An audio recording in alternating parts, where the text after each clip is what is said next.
Salut les filles, c'est Doris, bienvenue sur ma chaîne. Donc je suis très heureuse de vous retrouver aujourd'hui pour une nouvelle vidéo. Avant de commencer quoi que ce soit, comme d'habitude, je voudrais remercier toutes les nouvelles personnes qui se sont abonnées à ma chaîne. Merci, c'est très gentil de votre part de me soutenir.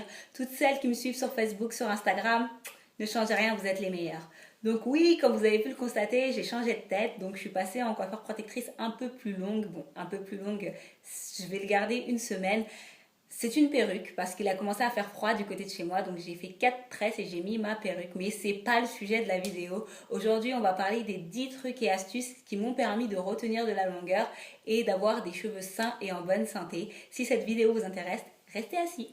Donc, le premier petit conseil que je peux vous donner, et même avant de commencer, je vais vous dire que les conseils que je vais vous donner, c'est pas des conseils qui sont dans un ordre spécial, c'est des petites choses que j'ai faites et c'est les unes avec les autres, c'est des trucs des choses qui se complètent et qui m'ont permis d'avoir des cheveux sains et en bonne santé et surtout de retenir de la longueur. Donc avant mon aventure capillaire, j'avais les cheveux à peu près à là et j'avais l'impression qu'ils ne poussaient pas parce que je ne savais pas qu'il y avait certaines règles, certaines choses à faire lorsqu'on avait les cheveux afro, défrisés ou naturels et je ne savais pas que c'était des cheveux fragiles et qu'on devait en prendre soin si on voulait avoir de la longueur. Donc, j'ai décidé de partager avec vous les choses que je sais maintenant et j'espère que ça vous sera utile. La première des 10 règles, en fait, c'est celle d'hydrater et de sceller ses cheveux au quotidien. Très important les filles, d'hydrater et de sceller ses cheveux. Moi, je le fais tous les jours lorsque j'ai pas ce genre de coiffure, tous les 2-3 jours lorsque j'ai ce genre de coiffure avec un vapeau dans lequel je mets de l'eau. Et lorsque j'ai mes cheveux, je vous ai montré comment je faisais. J'hydrate mes cheveux en utilisant la LCO méthode. Donc si vous n'avez pas vu la vidéo, je vous y renvoie. C'est la vidéo juste avant. J'hydrate mes cheveux avec de l'eau ou avec une crème hydratante à base d'eau. J'hydrate pas mes cheveux avec du Dax ou des Vaseline parce que ça n'hydrate pas. Comment savoir si sa crème hydratante est vraiment une crème hydratante? C'est tout simple. On prend le pot de crème et on regarde à l'arrière. Si le premier ingrédient de la liste des ingrédients c'est de l'eau, parfois c'est écrit en anglais ou en espagnol, water, agua, c'est une crème hydratante. Très important d'hydrater ses cheveux et surtout de sceller son hydratation. Avant ma routine capillaire, j'avais jamais entendu parler du scellage, donc je ne savais pas ce que c'était, donc je ne le faisais pas. Et j'avais l'impression d'avoir tout le temps, continuellement, les cheveux hyper secs. Je mettais de la crème et 1, 2, 3 heures plus tard, mes cheveux, c'était encore de la paille. C'est parce que je ne scellais pas mon hydratation et que je la laissais s'évaporer. Pour que l'hydratation reste bien à l'intérieur de la fibre capillaire, c'est important de sceller son hydratation avec un beurre végétal ou une huile végétale. Moi, vous le savez, mon huile préférée pour sceller, c'est l'huile d'olive. Mais vous avez plein d'autres huiles qui sont très bonnes, comme l'huile de coco, l'huile de jojoba, l'huile d'avocat. Vous avez également des beurres végétaux, comme le beurre de mangue ou le beurre de karité. Donc n'hésitez pas à sceller votre hydratation. La deuxième petite astuce, si je regarde en bas, c'est parce que j'ai des notes comme d'habitude et que je veux tout vous dire. La deuxième petite astuce, c'est celle de faire des soins profonds. Les soins profonds, ça va vous permettre d'apporter des protéines ou de l'hydratation de manière plus profonde à l'intérieur de vos cheveux. Les soins profonds, c'est quoi? Ça peut être un bain d'huile, ça peut être un après-shampoing, un conditionneur que vous laissez poser un peu plus longtemps, 20 minutes sous une charlotte en plastique et un steamer si vous en avez un, sous un steamer si vous en avez un, et un peu plus longtemps, 45 minutes, 1 heure, sous une charlotte en plastique si vous n'avez pas de steamer. Vous savez, moi, 1, 2, 3 heures, quand je pose mon soin profond, après j'ai la flemme d'aller le rincer. Et c'est très important parce que ça va vous permettre soit d'injecter de l'hydratation en profondeur, soit d'injecter des protéines en profondeur. Et pour les protéines, je m'adresse surtout à celles qui ont les cheveux défrisés, colorés, texlaxés, wavés, toutes ces modifications chimiques, en fait, elles vont nous faire perdre des protéines. Parce que par exemple, le défrisage, pour que nos cheveux passent de très frisés à lisse, en fait, le défrisage casse les ponts de protéines à l'intérieur des cheveux. C'est pour ça qu'il est très important de faire des protéines avant votre défrisage et d'en faire de manière régulière après votre défrisage. Donc, faire des soins profonds, c'est une des choses qui m'a permis d'avoir des cheveux sains en bonne santé. Le troisième petit point, c'est les stretching. Qu'est-ce que c'est un stretching? C'est tout simple, c'est un mot anglais pour exprimer le temps, la période, la durée entre deux défrisages. Lorsque par exemple vous défrisez vos cheveux tous les 3 mois, vous faites un stretching de 3 mois. Donc moi, avant mon aventure capillaire, je faisais pas de stretching, c'est-à-dire que je défrisais mes cheveux, je crois, tous les mois et demi. Donc je commençais à me dire, oh là là, ouais, c'est vrai, Doris, t'as des repousses. Allez, je défrisais. J'oubliais même que ça faisait un mois seulement que je m'étais défrisée avant. Et c'est très dangereux. Pourquoi? Parce que Comme vous le savez, on ne défrise pas les cheveux qui sont déjà défrisés, on ne défrise que les repousses. Et lorsque vous n'avez qu'un mois de repousse, vous n'en avez pas suffisamment pour appliquer le défrisage essentiellement sur les repousses. Ce que vous faites sans le savoir, sans se rendre compte, ce qu'on fait, c'est qu'on applique du défrisage sur les repousses, mais également sur les longueurs qui sont déjà défrisées. Défriser, défriser, surdéfriser, elles ne tiennent pas le choc et elles se cassent. Donc très important de faire des stretching. Je pense que 12 semaines entre deux défrisages, c'est déjà très bien. Moi, je fais des stretching de 16 semaines, parfois plus, parfois 20 semaines, parfois 24 semaines, mais je ne vous conseille pas de faire des stretching de 6 mois si vous n'avez jamais stretché. Commencez petit à petit, rajoutez 2 semaines à chaque défrisage, c'est-à-dire que si vous vous défrisez tous les 2 mois à l'heure actuelle, le prochain défrisage, défrisez-vous tous les 2 mois et demi. Et le troisième défrisage, tous les 3 mois. Et ainsi de suite. C'est comme ça que j'ai fait pour pouvoir étirer mon défrisage de plus en plus. Donc voilà. Quatrième petite astuce, c'est les coiffures protectrices. Donc ça, c'est quelque chose que, avant mon aventure capillaire, je faisais, mais je ne savais juste pas que c'était qu'on appelait ça des coiffures protectrices.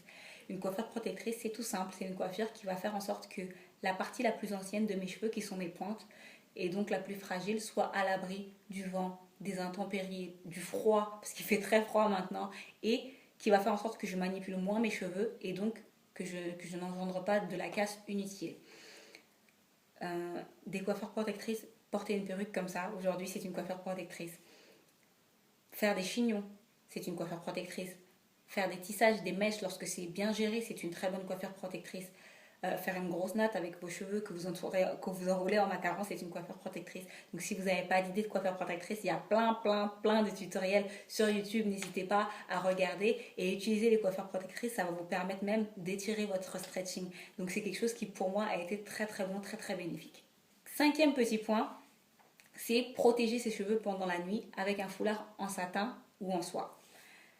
Pourquoi on protège ses cheveux pendant la nuit? Pourquoi c'est important de protéger ses cheveux pendant la nuit? C'est parce que on dort avec, en général, de la literie en coton. Pour les plus chanceuses, vous dormez avec de la literie en soie. Et donc, vous n'avez pas forcément besoin d'utiliser des foulards en satin ou en soie. Mais pour le commun des mortels, comme moi, qui dormait sur une literie en coton, le coton a tendance à assécher le cheveu. C'est-à-dire que vous allez hydrater vos cheveux et que le coton de votre thé d'oreiller ou de votre drap va absorber cette hydratation. Donc en fait, vous allez hydrater vos cheveux un petit peu pour rien parce que votre hydratation va finir dans votre oreiller ou sur votre drap. Donc moi, voilà ce que j'utilise. Je vais vous montrer mes foulards. Voilà les foulards que j'utilise pour dormir. Donc voilà, c'est un foulard en satin banal comme ça. J'ai trouvé ça chez ma maman. J'ai ça aussi. Ça, c'est un bonnet en satin que j'ai acheté sur Pack Cosmétique pour pas grand chose, environ 3 pounds, je crois. Ouais, 3 pounds. Mais vous en trouvez maintenant aussi en magasin afro, des foulards en satin, vous en trouvez partout, dans les friperies, dans le métro, à Gare du Nord parfois, quand je passe par Gare du Nord, il y a des Indiens qui vendent des foulards en satin comme ça et ça coûte pas grand chose et ça vous permet de garder des cheveux en bonne santé. Et également, ça vous permet d'éviter les frottements. Quand on dort, on bouge beaucoup et nos cheveux frottent sur les oreillers, sur les draps et ça peut engendrer de la casse parce que c'est du coton. Là, je sais pas si vous le voyez à la caméra, mais c'est une matière assez douce, donc ça va pas frotter mais ça va glisser. Et qui dit éviter les frottements dit éviter la casse et donc retenir de la longueur. Sixième petit point, c'est utiliser le moins possible, en tout cas minimiser l'utilisation de chaleur directe. Quand je parle de chaleur directe, je parle des fers à lisser, des fers à boucler, des sèche-cheveux, des brosses soufflantes, etc. etc. Donc ça a été une chose qui a été assez dure pour moi parce qu'au début de mon aventure capillaire, j'avais plein de bonnes résolutions et je me disais, bon Doris, maintenant, tu commences une nouvelle aventure capillaire, tu vas arrêter les mèches, tu vas arrêter les tissages, tu vas essayer de gérer tes cheveux au quotidien. Et lorsque j'ai découvert que la chaleur, c'était pas très bon, je me suis dit, mais comment je vais faire? Je fais pas de mèche, je fais pas de tissage et en plus je peux pas utiliser de chaleur, c'est impossible. Donc ce que j'ai fait, c'est que j'ai commencé à limiter la chaleur petit à petit. J'ai pas fait ça abruptement parce que je savais que j'allais pas y arriver. Donc petit à petit, j'ai commencé à limiter la chaleur. Avant mon aventure capillaire, j'étais une très grosse accro au tissage et j'aimais beaucoup faire des tissages ouverts, c'est-à-dire des tissages avec où vous laissez vos cheveux à l'avant pour que ça paraisse un peu plus naturel. Et tous les jours que Dieu fait, je vous dis bien tous les jours, j'utilisais mon fer à lisser à 230 degrés. Psst, ça c'est le bruit que ça faisait parce qu'à l'intérieur il y avait plein de gras, plein de crème pas bonne pour les cheveux et ça faisait des frites. Donc ce que j'ai commencé par faire, c'est limiter la chaleur à une fois par semaine, puis à deux fois par mois. Et puis maintenant, j'utilise de la chaleur une fois par mois, parfois une fois tous les 2 mois. J'aime avoir les cheveux lisses. Je dis pas que la chaleur c'est un monstre, c'est bien aussi, j'aime bien faire des brushings, faire ma belle et tout ça. Mais il faut faire attention et il ne faut pas oublier que voilà, la chaleur ça peut être aussi quelque chose de nocif. Donc évitez d'utiliser trop de chaleur directe sur vos cheveux et quand vous utilisez de la chaleur directe, protégez vos cheveux à l'aide d'un protecteur de chaleur. Donc voilà, moi c'est celui-ci que j'utilise. C'est un protecteur de chaleur que j'ai acheté en magasin Afro de la marque IC Fantasia. Donc je l'ai payé 5-6 euros. Et c'est ce qui permet de protéger mes cheveux lorsque j'utilise mon sèche-cheveux ou mon fer à lisser. Septième petit point de ma liste, c'est démêler ses cheveux avec un peigne à dents larges. Je vous conseille, je vous encourage de démêler vos cheveux avec un peigne à dents larges. Donc j'en ai 2 sous la main que je vais vous montrer. Donc voilà, ça c'est un shower comb basique que j'ai acheté dans un bazar pour 2 euros. Et ça c'est un peigne à dents un peu plus large. Voilà la différence. Les dents sont un peu plus larges que j'ai acheté dans un drugstore allemand pour une dizaine d'euros. Et ce peigne, en l'occurrence celui-ci, parce que les dents sont un peu plus larges que l'autre, m'a permis de retenir beaucoup de longueur, m'a permis d'éviter la casse et d'éviter plein de douleurs. Donc je vous conseille, je vous recommande de démêler vos cheveux avec un peigne à dents larges et surtout de ne pas hésiter à utiliser vos doigts. Ce que les Américaines appellent le finger comb, c'est-à-dire démêler vos cheveux au doigt. Dans mon cas, je ne démêle mes cheveux au peigne qu'une seule fois par semaine. Mais je ne me promène pas avec un sac de nœuds sur la tête quand j'ai mes cheveux. Non, non, pas du tout. Je démêle mes cheveux le reste du temps avec mes doigts. C'est-à-dire que je passe mes doigts comme ça à l'intérieur de mes cheveux pour faire en sorte d'enlever le gros des nœuds. Et puis voilà. Et une fois par semaine, lors de ma session soin, je démêle mes cheveux avec ça. Également, très important également, de démêler ses cheveux du bas vers le haut et pas l'inverse. Lorsque vous démêlez vos cheveux, commencez toujours par les pointes, démêlez doucement les pointes et montez au fur et à mesure. Ne démêlez pas du haut vers le bas parce que c'est quelque chose qui peut engendrer de la casse inutile. Le 8e petit point maintenant, ce sera masser son cuir chevelu. C'est très important de masser son cuir chevelu. Masser son cuir chevelu, ça permet de stimuler la circulation sanguine et donc de stimuler la pousse. Je masse assez régulièrement mon cuir chevelu, tous les 2-3 jours lorsque je mets de la crème. Après, j'en profite pour masser mon cuir chevelu. Je mets un petit peu d'huile de ricin sur mes paumes. Je frotte mes paumes entre elles et je masse mon cuir chevelu pendant 1 ou 2 minutes comme ça et ça permet de stimuler la circulation sanguine et donc de stimuler la pousse. Vous avez plein d'autres huiles qui sont très bien pour masser votre cuir chevelu. Vous avez l'huile essentielle de menthe poivrée que vous diluez avec une huile végétale. Vous avez l'huile verte de Misanti qui est très bien, je ne me souviens plus de son nom, je vais essayer de le retrouver, de vous le mettre en bas. Vous avez plein d'huiles comme ça, donc profitez pour masser votre cuir chevelu et vous verrez que vous aurez même un petit peu plus de pouce lorsque vous allez masser votre cuir chevelu. L'avant-dernier conseil que je peux vous donner, c'est l'alimentation en fait, ça a un rapport avec l'alimentation. Avant mon aventure capillaire, j'avais une alimentation anarchique, je mangeais n'importe quoi, n'importe quand. Je mangeais beaucoup de McDo, beaucoup de KFC, beaucoup de Quick, tout ça.